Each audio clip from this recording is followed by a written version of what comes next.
Our next tool of planning is Gantt chart.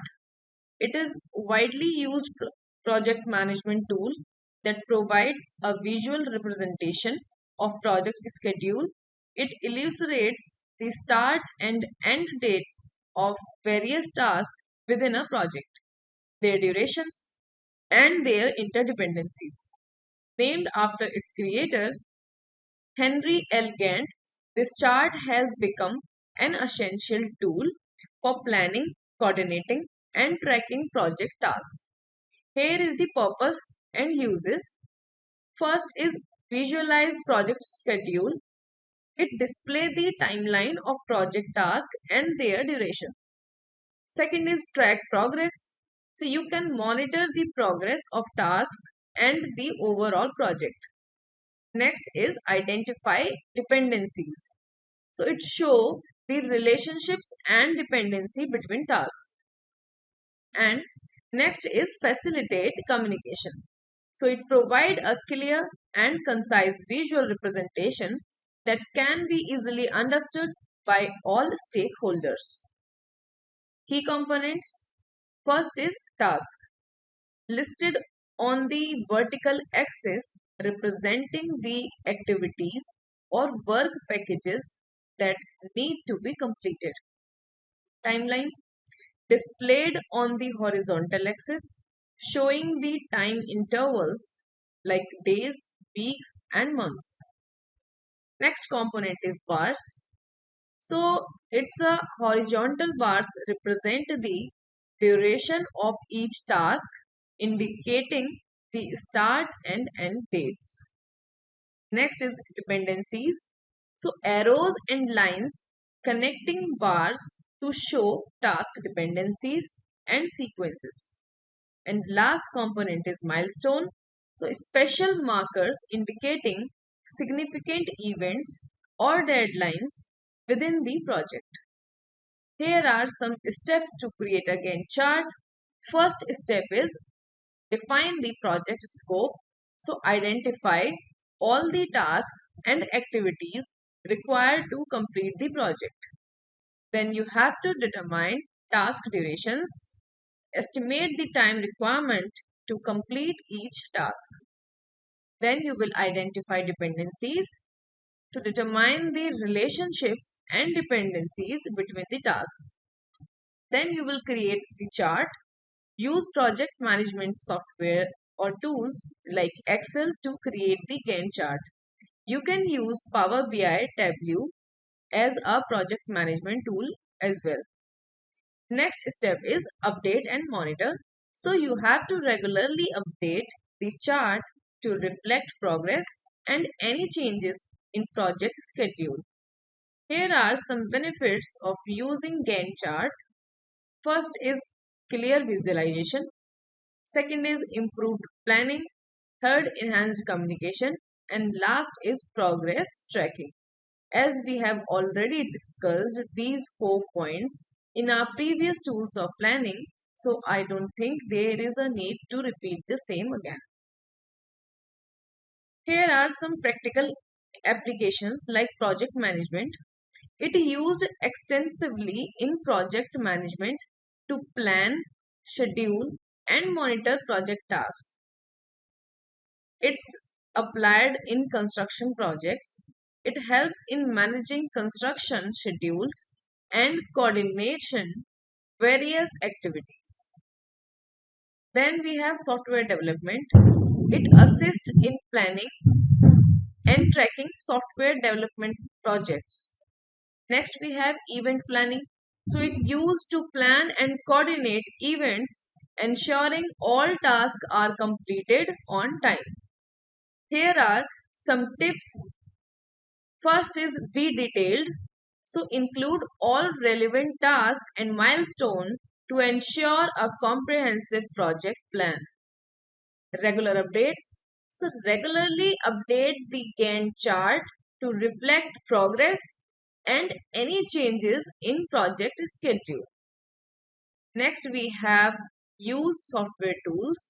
So utilize project management software tools to create and manage Gantt chart effectively and efficiently. And the last is engage stakeholders. So Gantt chart, or Henry L. Gantt, an American engineer and project management consultant, developed the Gantt chart in the early 20th century. Initially used for production control, Gantt chart gained widespread popularity for their ability to visually represent project schedules. They were notably used in large construction projects like the Hoover Dam and the Interstate Highway Network. With the advent of personal computers in the 1980s, Gantt chart became more accessible and sophisticated, allowing for the creation of complex and detailed project schedules. Today, Gantt charts are an essential tool in project management, used across various industries to plan, coordinate, and track projects. In summary, a Gantt chart is a powerful project management tool that provides a visual representation of a project schedule, it illustrating task duration dependencies and progress. It helps project managers plan, coordinate, and track project activities effectively.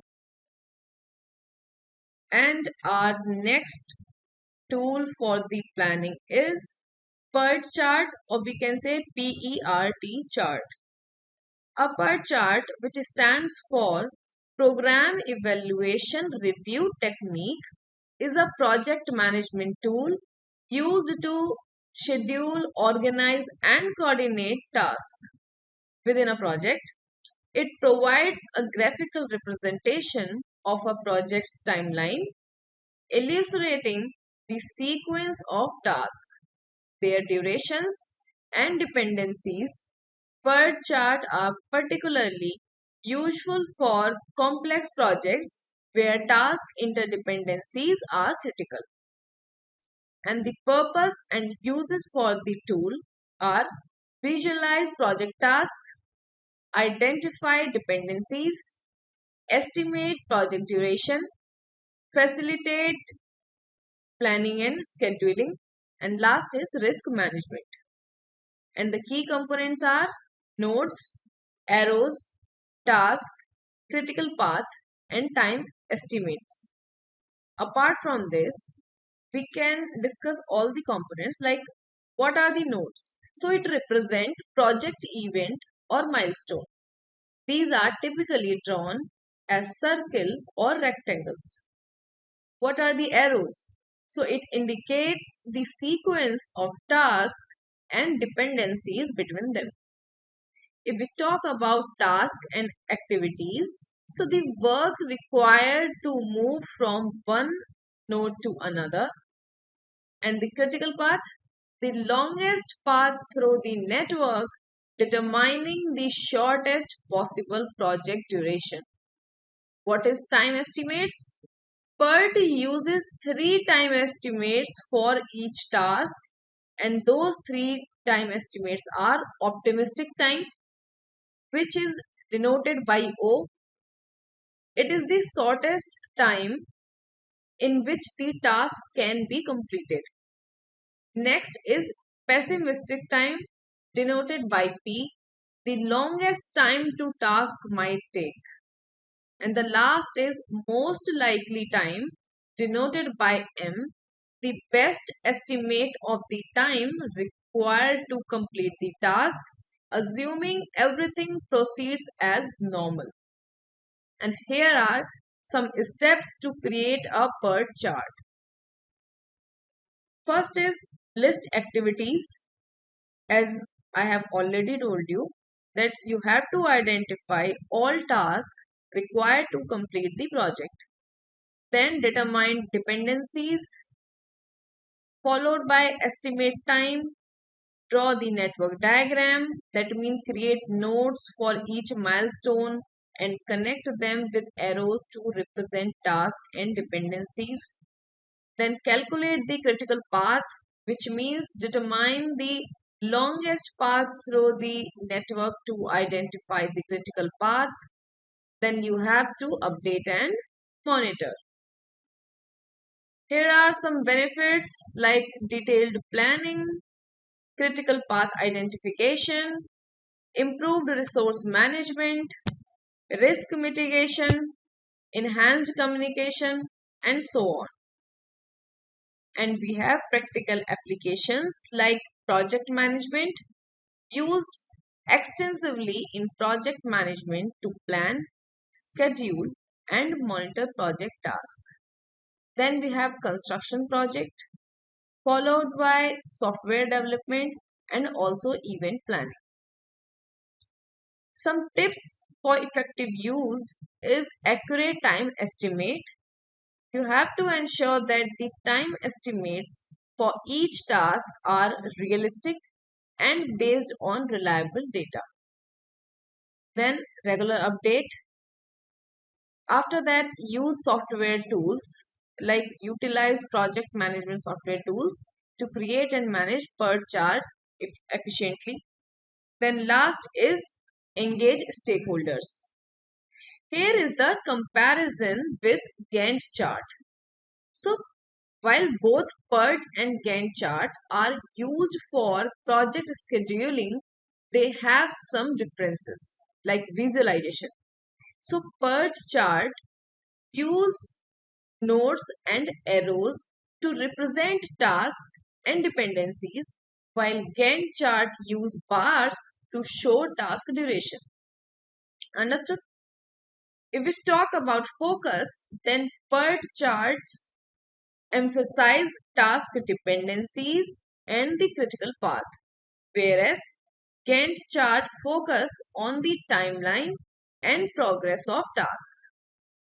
If we talk about complexity, then PERT chart are more suitable for complex projects with many interdependencies, while Gantt chart are easier to understand and use for simpler projects. So, a PERT chart is powerful project management tool that provides a visual representation of project's timeline, tasks, and dependencies. Our next tool of planning is critical path method, which is also known as CPM. CPM is a project management technique used to plan, schedule, and control complex projects. It helps in identifying the sequence of crucial tasks that determine the minimum project duration. By focusing on these critical tasks, project managers can ensure timely project completion and efficient resource allocation. The primary purposes of CPM are to identify critical tasks, optimize scheduling, monitor progress, and manage resources. Key components are activities and tasks, dependencies, duration, critical path, float, and slack. As you already know, what is activities and tasks? So the individual work elements required to complete the project is called task. And the relationship between tasks indicating the sequence in which they must be performed called dependencies. The estimated time required to complete each task called duration, and the longest sequence of dependent tasks that determines the shortest possible project duration called critical path, and the amount of time a task can be delayed without affecting the overall project completion time called float or slack. Here are the steps of implement CPM. Steps are almost same. First step is list activities, then determine dependencies. After that, estimate duration, followed by draw the network diagram, then calculate the critical path, and lastly, update and monitor. Here are some benefits of CPM. All the benefits are same as we have discussed before, so there is no need to repeat again. Some practical applications, you can mention all the applications in any tools of planning, which is totally okay. Then we have tips for effective use. First is accurate data. Ensure that the time estimate and dependencies are accurate to create a reliable CPM chart, and like regularly update the chart. Then use software tools and engage stakeholders. So critical path method or CPM was developed in the late 1950s by Remington Rand Corporation and DuPont Corporation to manage plant maintenance projects. Since then, CPM has been widely adopted across various industries, including constructions, aerospace, software development, and even planning. Here is the comparison between PERT. So, while both CPM and PERT are used for project scheduling, they have some differences. Like we talk about focus, then CPM focuses on the critical path and task duration, while PERT emphasizes time variability and uses probabilistic time estimates. Then we talk about application. CPM is more suitable for projects with well-defined tasks and durations, whereas PERT is used for projects with uncertain task durations. In summary, the critical path method is a powerful project management tool that provides a visual representation of a project's timeline, task, and dependencies. And our last tool of planning is budgets. A budget is a financial plan that outlines expected income and expenditures over a specific period. It serves as a roadmap for managing finances, whether for individuals, families, businesses, or governments. Budget help in planning, controlling, and monitoring financial resources to achieve specific goals and objectives. As we already discussed, purpose and uses and the benefits, so we are not repeating the same again, but here we can discuss the type of budget. Budgets can be categorized based on their purpose and scope. Here are some common types like personal budget, corporate budget, government budget, and project budget.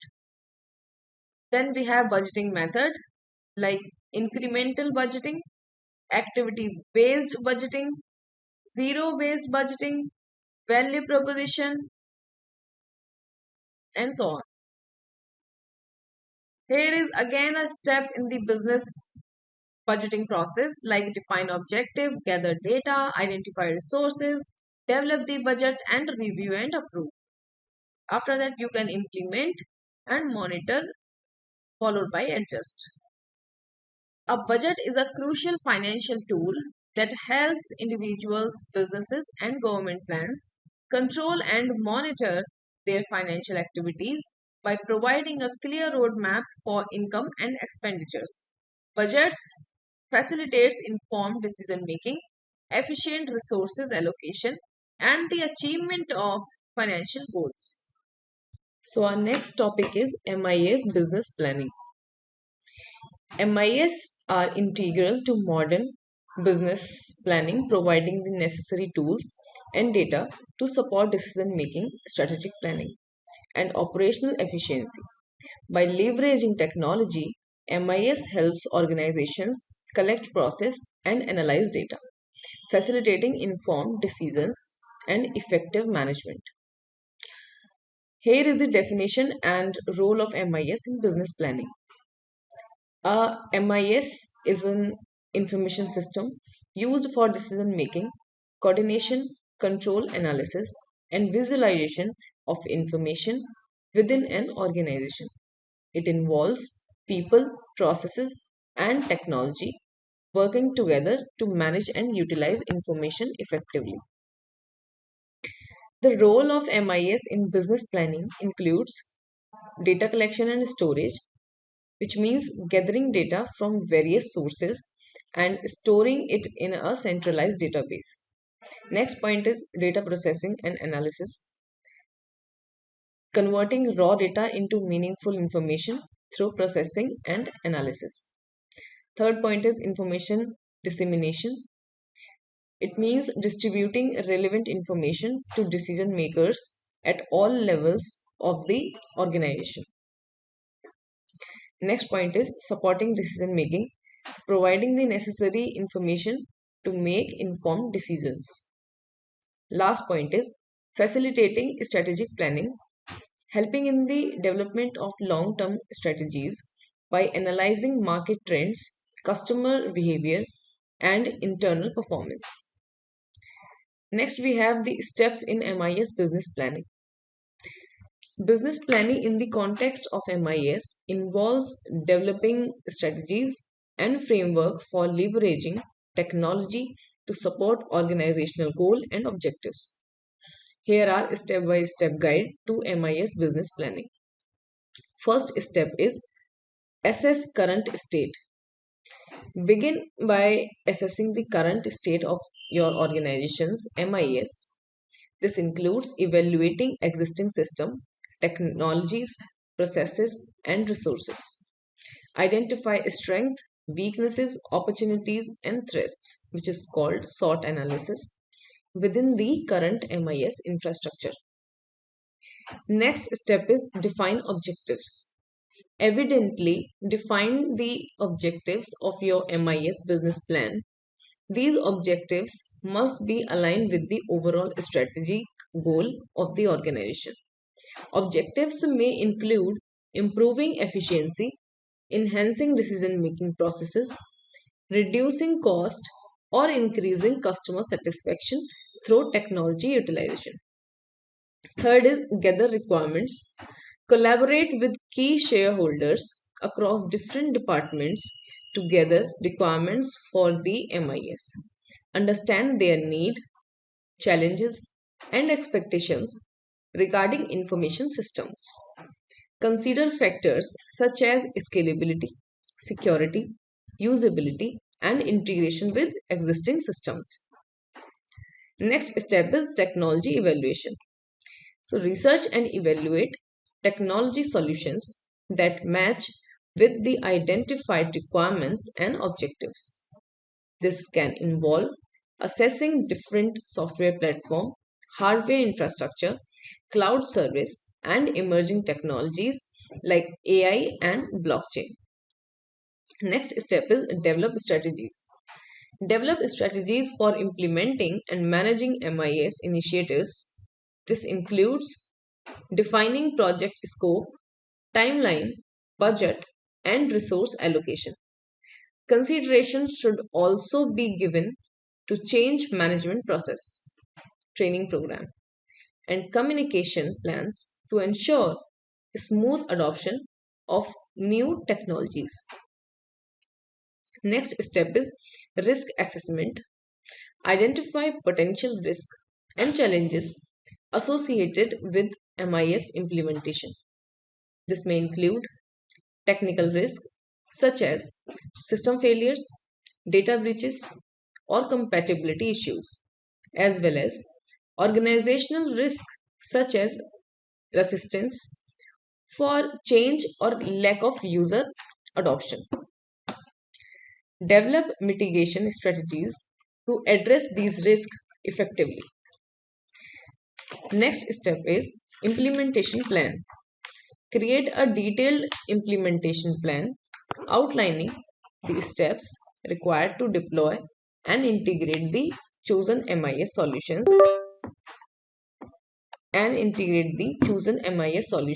into the organization.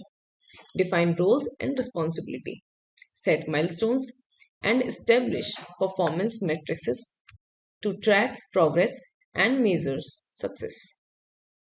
Monitoring and evaluation. Implement mechanism for mentoring the performance and usefulness of the MIS.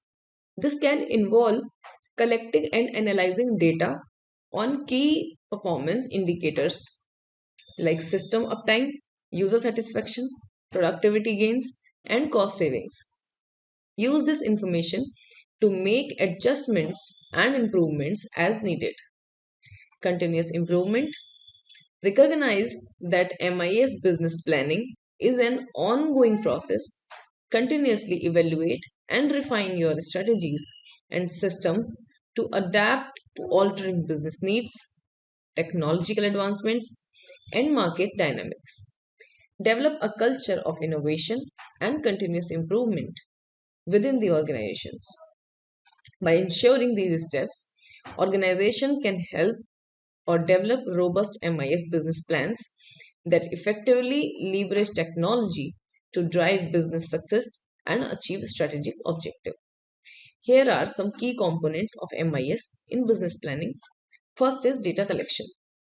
MIS collects data from internal sources, for example, sales, production, finance, and external sources like market research and customer feedback. This data is essential for understanding the current state of business and identifying areas for improvement. Second component is data processing. The collected data is processed to remove inconsistencies and integrate it into a coherent format. This step ensures that the data is accurate and reliable for analysis. Analytical tools and techniques are used to interpret the data and generate insights. This analysis helps in identifying trends, patterns, and correlations that are crucial for strategic planning. Next component is information dissemination. The processed and analyzed information is disseminated to relevant stakeholders through reports, dashboards, and other communication tools. This ensures that decision makers have access to the information they need when they need it. Last component is feedback mechanism. Continuous monitoring and evaluation of the outcomes of decisions and strategies are essential. Feedback mechanisms help in assessing the effectiveness of the decisions and making necessary adjustments. Benefits of MIS in business planning. First benefit is enhanced decision making. MIS provides accurate and timely information, reducing uncertainty and improving the quality of decisions. Next benefit is improved efficiency. By automating routine tasks and processes, MIS frees up resources for more strategic activities. Next benefit is better resource management. MIS helps in optimizing and allocation and utilization of resources, ensuring they are used effectively and efficiently. Strategic insight. MIS offers insights into market trend, customer behavior, and integral performance, aiding in the development of effective long-term strategy. Next, risk management. By identifying potential risk and bottlenecks, MIS allows for proactive management and mitigation strategies. Here are some challenges of implementing MIS in business planning. First, data quality. Ensuring the accuracy, completeness, and relevance of data can be challenging. Integration. Integrating data from various sources and systems can be complex and time consuming. Next, cost. Implementing and maintaining MIS can be expensive, requiring significant investment in technology and skilled personnel. Next challenge is security. Protecting sensitive information from unauthorized access and cyber threats is crucial. Next, change management. Adapting to new systems and processes can be difficult for employees, requiring effective change management and strategies. Now we have some practical applications of MIS in business planning. First application is financial planning. we can use MIS for finance purpose, like MIS helps in analyzing financial data, forecasting revenues and expenses, and developing budgets as well. It provides insights into financial performance by helps in making informed financial decisions. Next application is marketing strategy. By leveraging customer data, MIS aids in developing targeted market campaigns and measuring their effectiveness. It helps in understanding customer preferences and behavior, enabling more effective marketing strategies. Next is supply chain management. MIS optimizes inventory levels, production schedule, and distribution networks through data analysis. It ensures efficient supply chain operations and reduces cost. Next application is HRM. So MIS analyzes employee performance, identifies training need, and plan workforce requirements. It helps in managing HR effectively and improving employee activity or productivity. Next is CRM, which means customer relationship management. MIS uses customer data to improve service quality, enhance customer satisfaction, and build loyalty. It helps in understanding customer needs and preferences, enabling better customer relationship management. In summary, MIS plays a crucial role in business planning by providing the necessary tools and data to support decision making, strategic planning, and operational efficiency. By leveraging technology, MIS helps organizations collect, process, and analyze data, facilitating informed decisions and effective management despite the challenges. The benefits of MIS in business planning make it an indispensable tool for achieving long term success in a competitive environment. Now we will discuss our next topic, decision making concept. Decision making is a fundamental cognitive process that involves selecting a course of action from among multiple alternatives. It is a critical aspect of both personal and professional life, influencing outcomes and shaping the future. This process can be either rational or irrational and is influenced by various factors, including values, preferences, and beliefs of the decision maker. Definition of decision making is: it is a cognitive process resulting in the selection of a belief of a course of action among several possible alternative options. It involves reasoning based on assumptions of values, preferences, and beliefs of the decision maker.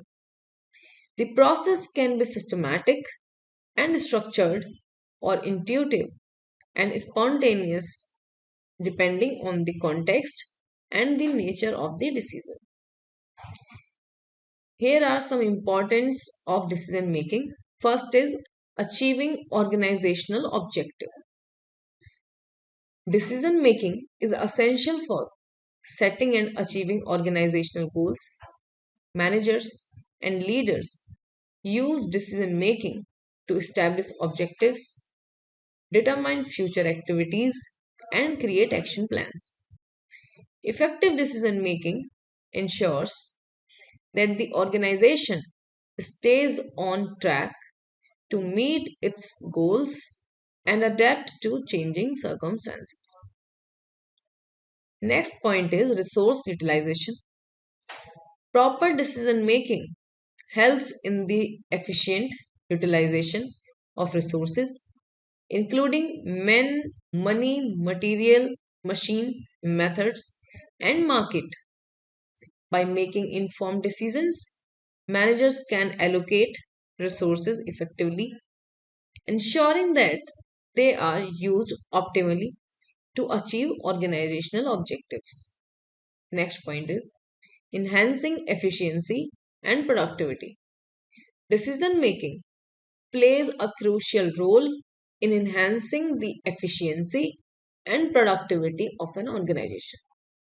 By making timely and accurate decisions, managers can streamline processes, reduce waste, and improve overall operational efficiency.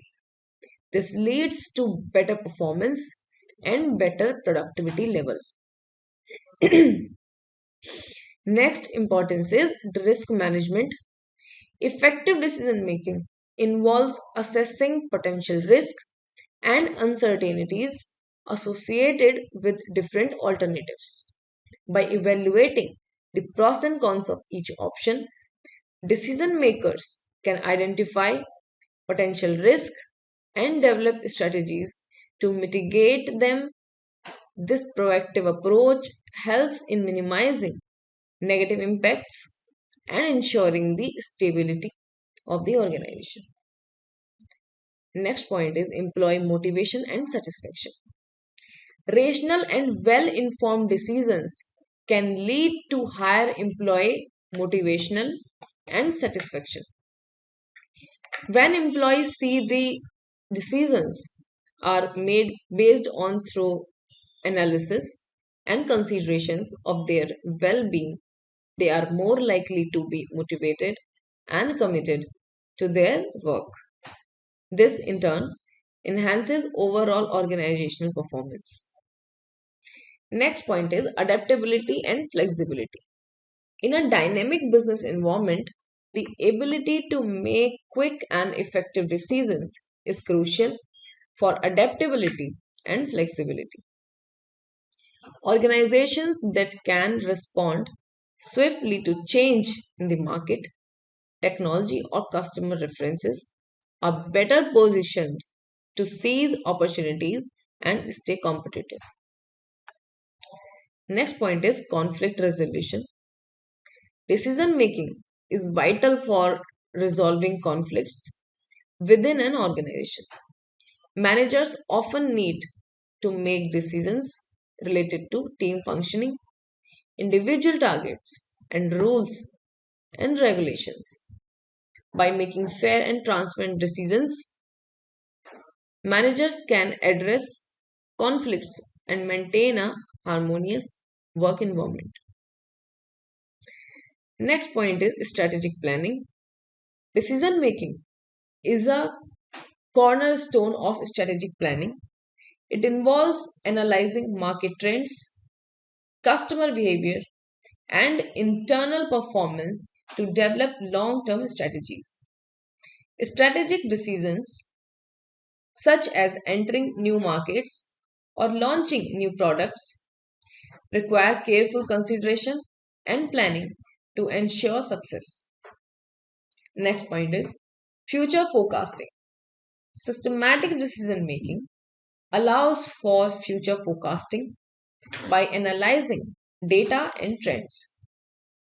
Decision makers can predict the likely impact of their decisions on the organization's future growth. This foresight helps in making informed choices that align with long term goals. And our last point is leadership and influence. Strong decision making skills are a hallmark of effective leadership. Leaders who can make sound decisions inspire confidence and trust among their employees. This influence is crucial for guiding the organization towards its objectives and fostering a positive work culture. Here are some types of decision. Decision making is a fundamental aspect of management and organizational behavior. Different type of decisions are made at various level of an organization, each serving distinct purposes and requiring different approaches. Understanding these types can help in making more informed and effective decisions. So, our first type is Programmed and non-programmed decisions. First, we will talk about programmed decisions. Its nature, example, characteristics, and management level. So, nature of the programmed decisions are routine and repetitive. Example, decisions related to purchasing office supplies, granting leave to employees, and routine maintenance. If we talk about its characteristics, so these decisions follow established procedures and rules, making them relatively straightforward and less complex. Management level typically made by lower level managers. If we talk about non-programmed decisions, so nature of this kind of decisions is unique and non-recurring. Example, decisions related to launching a new product, entering a new market, or restructuring the organization. Characteristics. These decisions require creative problem solving and are often made in situations of uncertainty. Management level usually made by higher level managers. Second is strategic, tactical, and operational decisions. We talk about strategic decision. So nature is long term and broad in scope. Example, decisions about company mergers, acquisitions, entering new markets, and overall corporate strategy. Characteristics. These decisions have a significant impact on the organization's direction and require thorough analysis and planning. Management level made by top management. Now, next is tactical decision. Nature is medium term and more specific than strategic decisions. Example, decisions about marketing campaigns, product pricing, and resource allocation. Characteristics. These decisions support strategic decisions and are focused on implementing strategies. Management level made by middle management. And last is operational decisions. Nature is short term and specific. Example, decisions about daily operations such as scheduling staff, managing inventory, and handling customer service issues. Characteristics. These decisions are routine and ensure the smooth functioning of day to day activities. Management level made by lower level management. Our third type of decision is individual and group decisions. First, we will discuss individual decisions. Nature made by a single person. Example, a manager deciding on a new hire or an employee choosing a training program. Characteristics. These decisions are quicker but may lack diverse perspectives. Management level can be made at any level depending on the decision's scope. Group decisions, nature made collectively by a group of individuals. Example, decision made by committees, task forces, or boards. Characteristics. These decisions benefit from diverse viewpoints and collaborative input but can be time consuming. Next, management level often used for important or complex decisions that require consensus. Last type is organizational and personal decision. Organizational decision, nature is affect the organization as a whole. Example, decisions about company policies, strategic initiatives, and resource allocation. Characteristics: these decisions are aligned with organizational goals and objectives. Management level: typically made by executives and senior managers. Personal decisions: nature is affect the individual making the decision. Example: decisions about career development, personal investments, and work life balance. Characteristics: these decisions are based on personal preferences and circumstances.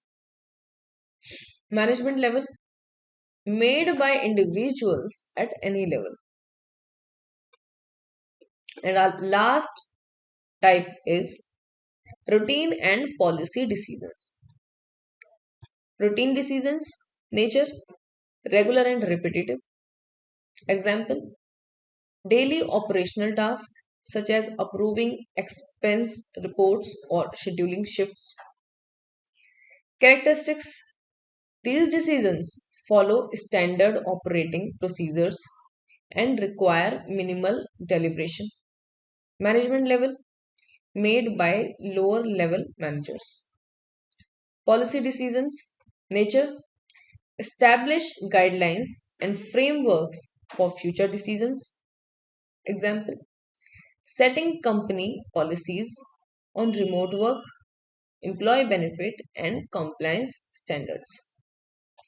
Characteristics: these decisions provide a basis for routine decisions and ensure consistency. Management level: made by top management. Next, we have decision making models. Several models guide the decision making process, each with its own approach and application.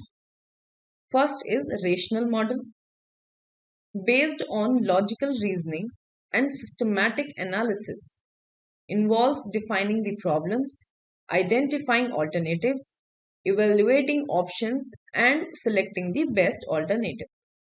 Examples include the decision matrix analysis, SWOT analysis, and decision trees. Next model is normative model.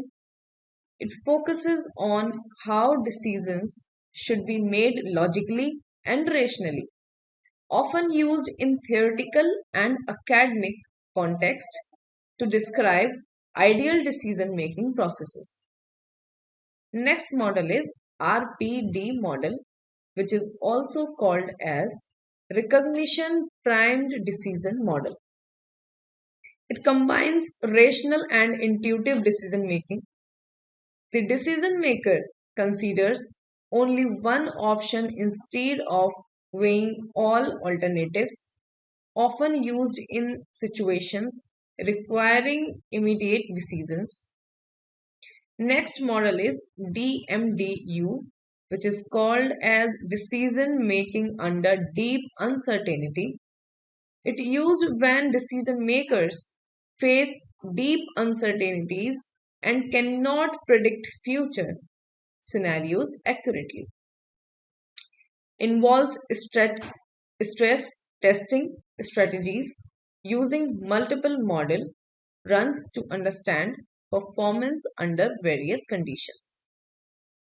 Here are some steps in the decision making process. The decision making process is a structured approach that helps individuals and organizations make informed and effective choices.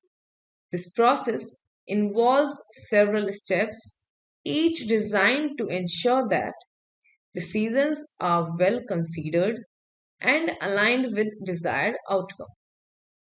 Here is a detailed explanation of the steps involved in decision making process. First step is recognizing the defining the problem. The first step in the decision making process is to recognize and clearly define the problem or opportunity that requires a decision. This involves understanding the nature of the issue, its scope, and its impact on the organization or individual. A well defined problem sets the stage for identifying appropriate solution. For example, a company notices a decline in sales and needs to determine the cause and address it. Importance of step are ensure that the decision making process is focused on addressing the right issue. Next step is identifying alternatives. Once the problem is defined, the next step is to identify possible alternatives and course of action. This involves brainstorming and generating a list of potential solutions. It is important to consider a wide range of options to ensure that the best possible solution is identified. Example is the company could consider alternatives such as launching a new marketing campaign, improving product quality, or expanding into new markets. Importance of step is it provides a range of options to choose from, increasing the likelihood of finding an effective solution. Third step is evaluating alternatives. After identifying the alternatives, the step or the next step is to evaluate each option based on specific criteria. This involves assessing the pros and cons, feasibility, risk, and potential outcomes of each alternative. The goal is to determine which option best addresses the problem and align with the organization's goal and values.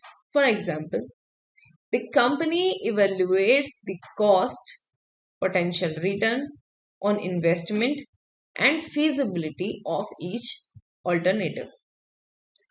Importance of a step is it helps in understanding the potential impact of each option and making an informed choice. Choosing the best alternative is the next step. Based on the evaluation, the decision maker selects the best alternative. The step involves making a judgment call and choosing the option that offers the most benefit and the least drawbacks. It is important to consider both short and long term implications of the decision. Example, the company decides to launch a new marketing campaign as it offers the highest potential for increasing sales with a reasonable investment.